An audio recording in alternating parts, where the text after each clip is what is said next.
Very good morning and welcome to our daily devotion. இன்னைக்கு நம்ம பார்க்க போகிறது Psalms chapter 44 verses 17 to 26. So சங்கீதம் 44வது அதிகாரம் அதில் 17லேருந்து 26 வரைக்கும் பார்க்க போகிறோம். ஸோ ஒரு சின்ன சம்மரியாக பார்க்கும்போது நம்ம போன சாம் முடிக்கும் போது என்னாச்சு, போன செக்ஷன் முடிக்கும் போது ஆரம்பத்தில் ஆண்டவரை ப்ரைஸ் பண்ணுறாங்க. ஆண்டவரை ப்ரைஸ் பண்ணதுலேருந்து என்ன பண்ணுறாங்க, லேமெண்ட்டோட முடிக்கிறாங்க, ஏன்னா கஷ்டத்தோட கம்ப்ளைண்ட்டோட முடிக்கிறாங்க. ஸோ அவங்க என்ன இருக்காங்க, அப்போ ஒரு கஷ்டமான ஒரு சூழ்நிலை இருக்காங்க, ஒரு டிஃபிகல்ட் சுச்சுவேஷன் இருக்காங்க. இப்போ அதுலேருந்து இந்த செக்ஷனில் நம்ம பார்க்க போது ஒரு கிளைம் வைக்கிறார் சங்கீதக்காரர். அந்த கும்பலாக கம்யூனலாக பாடுறவங்க ஒரு கிளைம் வைக்கிறாங்க. என்ன சொல்கிறாங்கன்னா, இந்த மாதிரி கஷ்டங்கள், இந்த மாதிரி துன்பங்கள், இந்த மாதிரி சோதனைகள்லாம் எங்கள் மேலே வந்திருக்கு. Though we have not forgotten you. அதாவது அவங்க என்ன சொல்கிறாங்க, இவ்வளோ கஷ்டம் வந்தும் நான் உங்களை மறக்கலாம் ஆண்டவரே. அதுக்கப்புறம் என்ன சொல்கிறாங்க, உங்கள் உடன்படிக்கைக்கு நாங்கள் உண்மையாக இருந்திருக்கோம். என்ன சொல்கிறாங்கன்னா, நீங்கள் கொடுத்த உடன்படிக்கை, உங்கள் கமாண்ட்மெண்ட்ஸ்க்கெலாம் நாங்கள் என்ன பண்ணியிருக்கோம், உண்மையாக தான் இருந்திருக்கோம்னு சொல்கிறாங்க. அதுக்கப்புறம் இன்ட்ரெஸ்டிங்காக பார்த்தீங்கன்னா, அவங்க எந்த பாவத்தையும் ஒத்துக்கல. ஸோ அவங்க கண்ணில் என்ன இருக்குது, அவங்க பர்ஃபெக்டாக இருந்திருக்காங்க, ஆண்டவர் சொன்ன எல்லா கட்டளையும் ஃபாலோ பண்ணியிருக்காங்க. ஸோ அதனால தான் என்னாச்சு, அவங்களுக்கு புரியல ஏன் இந்த சோதனை, ஏன் இந்த கஷ்டம் வந்திருக்குன்னு. அதுக்கப்புறம் இறுதியில் என்ன சொல்கிறாங்கன்னா, முடிக்க போது நீங்கள் பாருங்கள், ஆண்டவரே, அதாவது இங்கிலீஷில் என்ன சொல்லுங்க, awake do not reject us forever and redeem us for the sake of your steadfast love, not for the sake of our faithfulness. அதாவது என்ன அருமையாக சொல்கிறாங்கன்னா, ஆண்டவரே, உங்களுக்கு இருக்க அந்த அன்பு, உங்களுக்கு இருக்க அந்த தயவு, உங்களுக்கு இருக்க அந்த கிருபைனால எங்களுக்கு என்ன பண்ணுங்க, இந்த சோதனையிலேருந்து விடுதலை கொடுங்க. நாங்கள் விசுவாசம் உள்ளவங்களாக இருந்ததுனால விடுதலை கொடுக்காதீங்க. நீங்கள் அன்பாக உள்ளவர், அதுக்கப்புறம் கிருபை உள்ளவர்னால, அந்தனால நீங்கள் என்ன பண்ணுங்க, எங்களுக்கு இந்த சோதனை, இந்த கஷ்டத்துலேருந்து விடுதலை கொடுங்கன்னு சொல்கிறாங்க.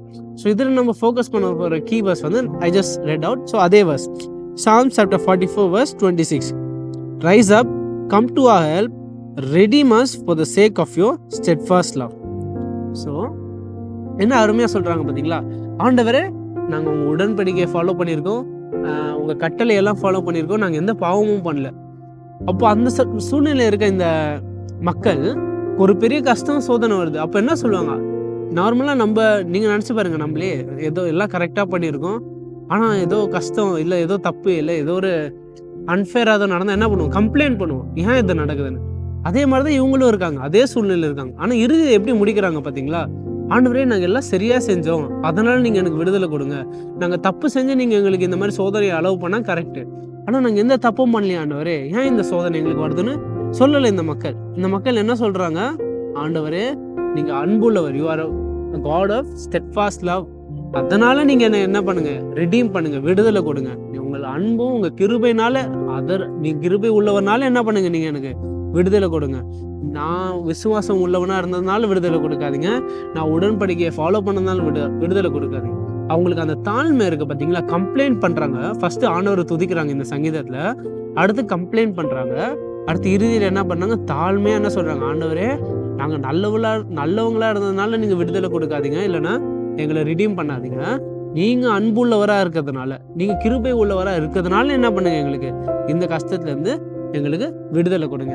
ஸோ ஒரு எக்ஸாம்பிள் நீங்கள் பார்த்தீங்கன்னா, ஒரு எம்ப்ளாயி எடுத்துக்கோங்க. இந்த மாடர்ன் டைம்ஸ்லேயே என்ன பண்ணியிருக்காரு, ஒரு ஐடி கம்பெனியில் ஒரு 15 இயர்ஸாக வேலை செஞ்சுருக்காரு. கொடுத்த டார்கெட்டு, கொடுத்த ப்ராஜெக்ட்ஸ் எல்லாமே பர்ஃபெக்டாக 15 இயர்ஸ்க்கு பண்ணியிருக்காரு.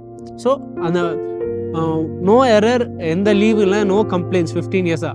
ஆனால் இப்போ recent times you can see, AI வந்து ரொம்ப டெவலப் ஆகுது. ஆர்டிஃபிஷியல் இன்டெலிஜென்ஸ் வந்ததுனால ப்ரொடக்டிவிட்டி இன்க்ரீஸ் ஆயிடுச்சு. ஸோ 10 பேர் பண்ணுற வேலையை ஒருத்தனை வச்சு என்ன பண்ணலாம், கம்பெனிஸ் ஏஐ வச்சே பண்ணலாம். ஸோ அவ்வளோ ப்ரொடக்டிவிட்டி இன்க்ரீஸ் ஆனது என்ன ஆகுது, நிறைய ஜாப் கட்ஸ் ஆகுது.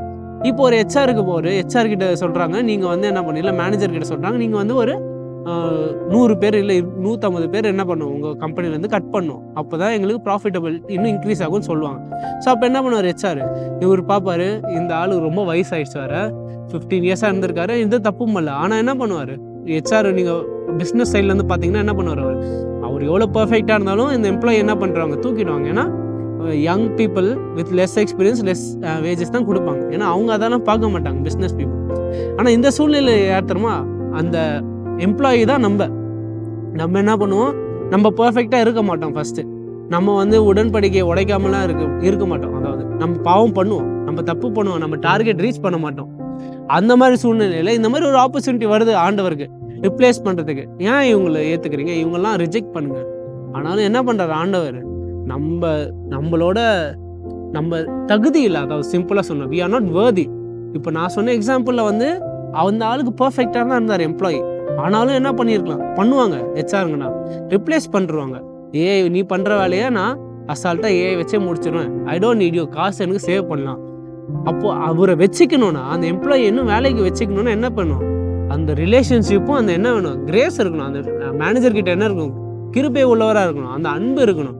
சரி பரவாயில்ல, இவர் ரொம்ப லாயலாக இருந்திருக்காரு, இவர் ரொம்ப நேர்மையாக இருந்திருக்காரு, 15 இயர்ஸாக ரெகுலராக இருந்திருக்காருன்னு அந்த அன்பு இருந்தால் தான் பண்ணுவார். ரேஷ்னலாக இல்லைன்னா லாஜிக்கலாக யோசிச்சு பார்த்தா வைக்க மாட்டாங்க, இந்த காலத்துலலாம் வைக்க மாட்டாங்க.